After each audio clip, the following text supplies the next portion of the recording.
evening. I'm Lisa Broom with the Tuesday, August 19th edition of the CBC Evening News. In our top story, local officials are keeping a very close eye on some bridges in rural Barbados. While we're being assured that the structures are not on the verge of collapse, efforts are on to replace them as soon as possible. Shane Seeley has the story. Today, I took a tour of 4 bridges in St. Andrew with officials from the Ministry of Transport and Works. 3 of them are used by motorists on a daily basis. The 4th one, well, that was so bad that they were forced to close it. Now, all the bridges are beyond repair and must now be replaced. Mother Nature has clearly taken a toll on bridges at Trio Path and St. Saviour's, as well as at Thompson Bridge and St. Simon's. On closer examination, all the bridges have exposed steel and cracks in the support structure. So the question is, how safe are these bridges? Our due diligence is to make sure that we don't allow the bridges to get to a stage that they will fail catastrophically. So we're obviously on the job making sure that the support that is put in place is adequate for the rolling traffic that will use them.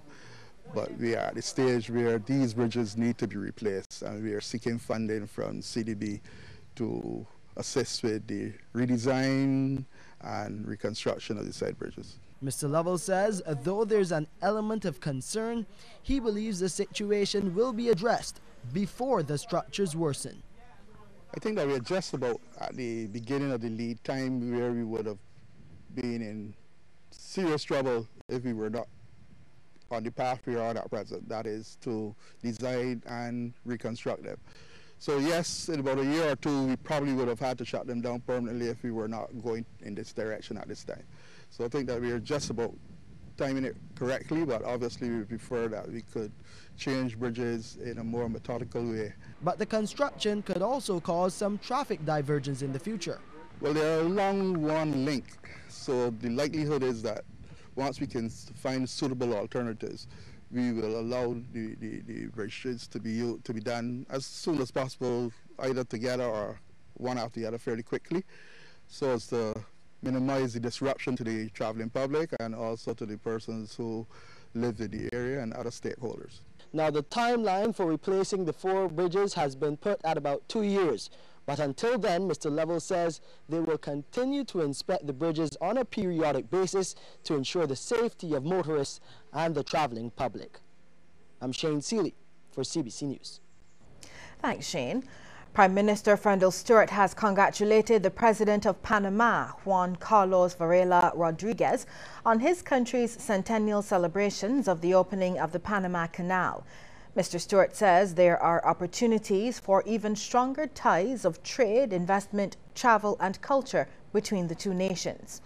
In a letter to the President, Mr. Stuart said the canal is one of the world's modern wonders, bridging the Atlantic and Pacific Oceans. He added that for Barbados, it was a bridge out of poverty, as tens of thousands of Barbadians, later known as the Silvermen, undertook the task of contributing to its construction and repatriating their hard-earned savings to families back home.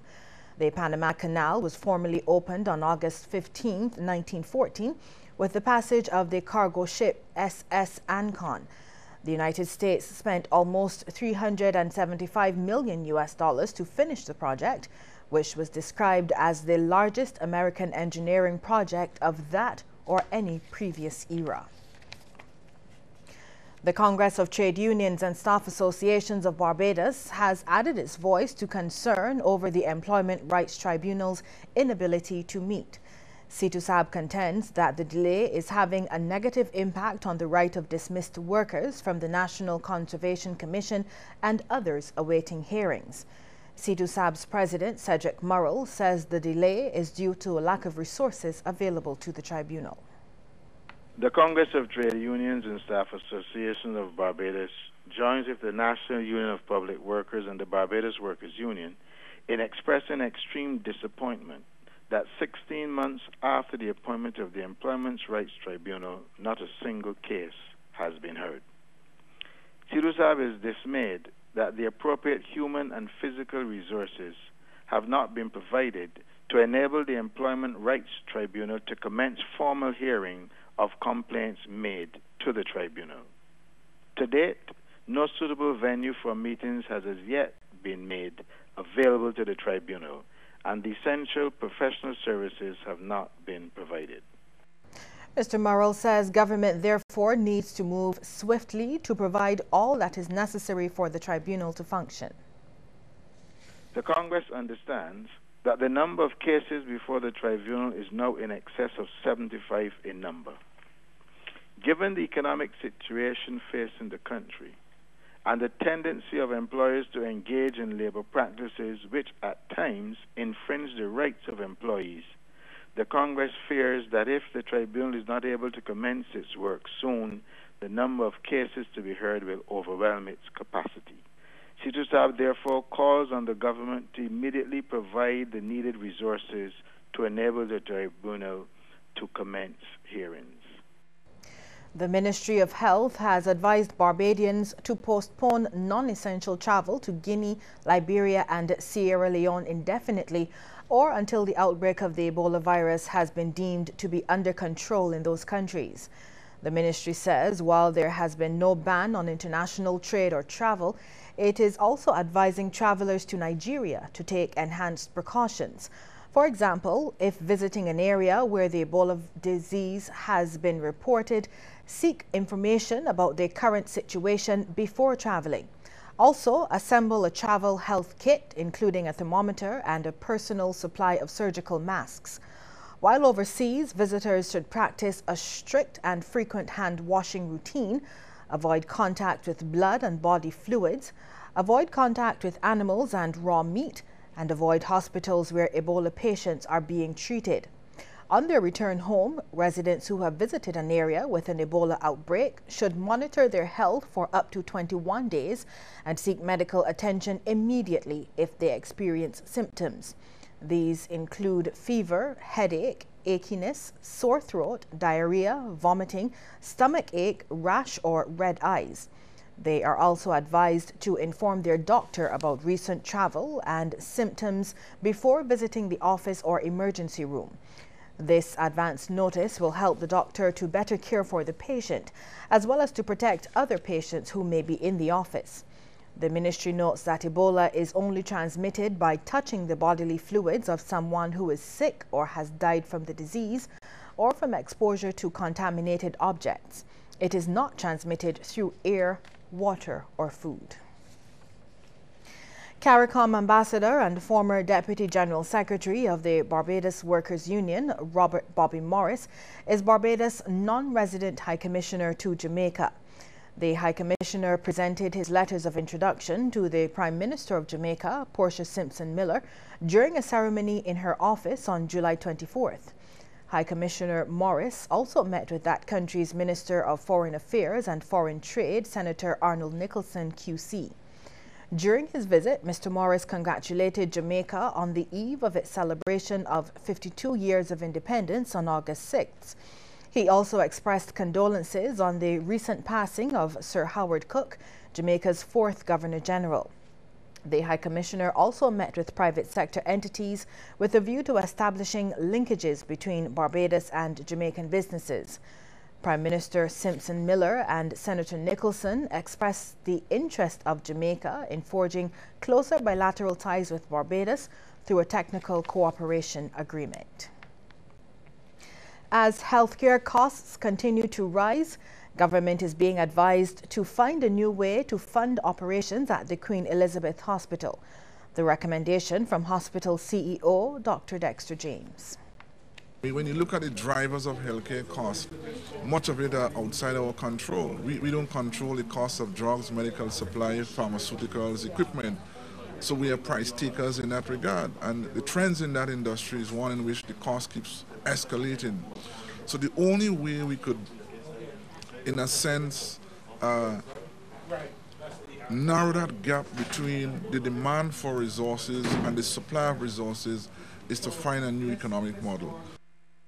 Director of Support Services Louise Bob adds that funding must be consistent for the services to be maintained.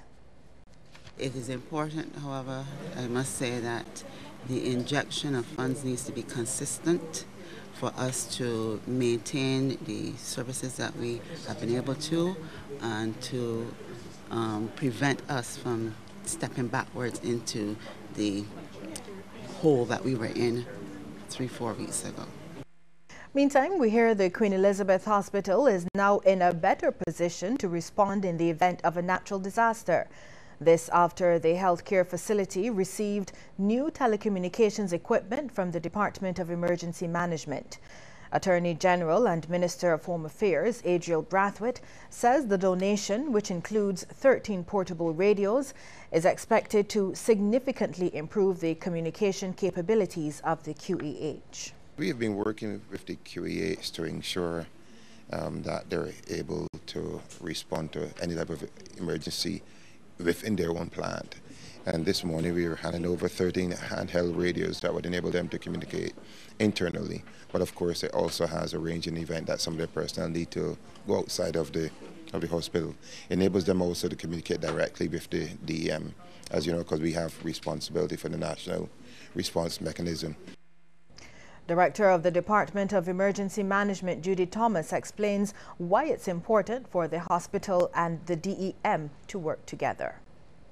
This is in excess of $11,000, which we have been able to procure for the assistance to the QEH, Queen Elizabeth Hospital. It is a perfect example. The work that was done and is being done by the QEH is a perfect example of the kind of collaboration that the DEM expects to get from all the other corporate entities and all the other agencies of the emergency management system. We have more news ahead in just a moment, but first we want to hear from you on the question, should government find a new way to fund the operations of the QEH? Text yes or no to short code 8111. We'll have the answer for you at the end of the news.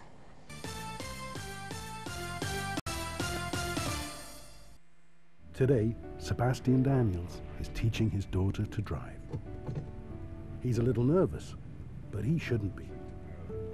Because no matter what happens, his auto insurance from Sagicor General has them covered. And besides, it turns out she's a natural. Nice job. Sagicor General, wise financial thinking for life.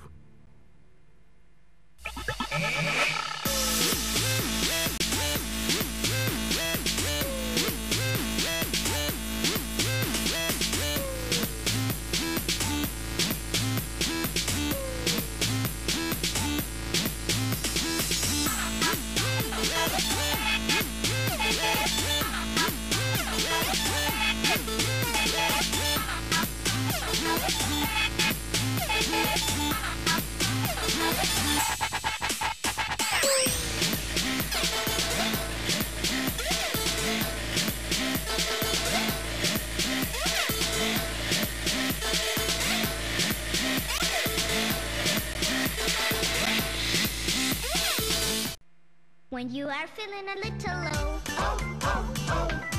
itching and scratching, and you feel the pain in your tummy. You may have worms, so tell your mommy. You may even feel a little queasy, cause you may have a runny tummy. When you feel the pain in your tummy, you may have worms, so tell your mommy. Anyone can have worms. One dose of Centel eliminates most common intestinal worms. Deworm your family with Centel twice a year.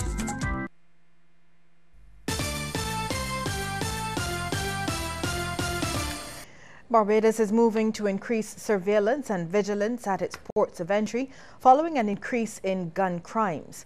Attorney General and Minister of Home Affairs Adriel Brathwaite had already convened a meeting with Acting Commissioner of Police Tyrone Griffith and Acting Deputy Commissioner of Police Seymour Cumberbatch about the issue. While noting there is an upsurge in the use of guns and small arms in Barbados, Mr. Brathwaite says guns are coming through the ports of entry. He says vigilance is needed even at the post office. Mr. Brathwaite says this surveillance would also extend to fishermen when they go out to sea. Reigning Sweet Soca champion Biggie is extremely satisfied with the quality of music from this year's Crop Over Festival. The popular entertainer says as a result of this improvement, local music is making a greater impact on the international market. The music from Barbados is pounding in the UK right now, you know, and the people are happy. It's like a breath of fresh air from the norm, not only from us, but from what is happening other ways outside of Barbados, you know. This music that we release this year is a breath of fresh air for the world. And I'm just praying, hoping and praying that we can keep the standard up there. While Biggie is confident the Sweet Soca aspect of the festival is safe, he admits more work must be done to improve the standard of the Party Monarch competition. We just need to work on the Party Monarch aspect of the song, the faster songs. You know, I think that there are too many mediocre songs coming out as far as the Party Monarch is concerned. You know, we have to realize that we are creating music for people to dance to, and because the first thing people hear is the beat. In less than a month, tourism officials will announce the international brand that will manage the $200 million hotel to be built at Sam Lord's Castle. Word of this from Stuart Lane, Chief Executive Officer of the Barbados Tourism Investment Incorporated, which is managing the project. Ken Jerson has that story. This 58 acres of prime beachfront property is but a shadow of the pristine premises where Sam Lord's Castle once stood. But all that is going to change, with government in the process of acquiring the property to build modern accommodations and have it managed by an international brand. Plans in that respect are at an advanced stage. Right now we are in discussion with a number of brands, and in the very near future you will hear an announcement in relation to that matter. The actual construction on this project is scheduled to begin in June next year. Fortunately for us, there were approved plans for development. These plans date back to 2008. And unfortunately for us, the construction was started in 2008. And on July 28th, the town planning ruled that we can continue the build-out. Because, as you know, under our law, if it has commenced, we are allowed to continue building. So that we can do. However, we do have to look at a modification, because those plans, approved plans, are for 256 rooms, and we really want to have 450 rooms/suites on this property. The famed Sam Lord's Castle itself lost in the modernization. We are going to restore the castle. Obviously, we are building in 2014, and therefore we have to take the needs of the consumer into consideration. So it will be modern, but respectful of the historic nature of this location. The overall project is also expected to generate a significant number of jobs. Permanently, you will have at least 900 jobs, but then in the ancillary sector, any property of this magnitude will create additional jobs. So we can safely say well over 1,000 permanent jobs will be created. We expect a similar number during construction. The completion date on this project is early 2017. Kent Jerson, CBC News. Thanks, Kent. Well, we move to regional news next, but first a reminder that we want to hear from you on the question, should government find a new way to fund the operations of the QEH? Text yes or no to short code 8111